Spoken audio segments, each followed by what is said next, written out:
Hey everyone, today I'm going to show you how to get document access code Jackson Hewitt.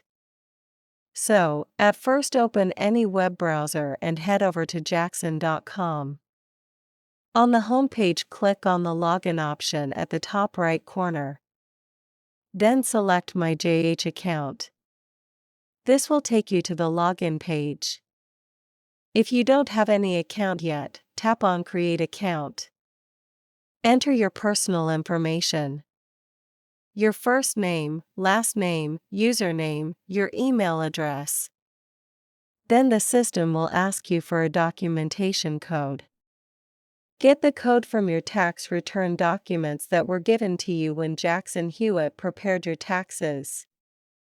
Enter your 16-digit documentation code and continue. After verification, your JH account will be activated and you can access your tax documents. That was all. Thanks for watching.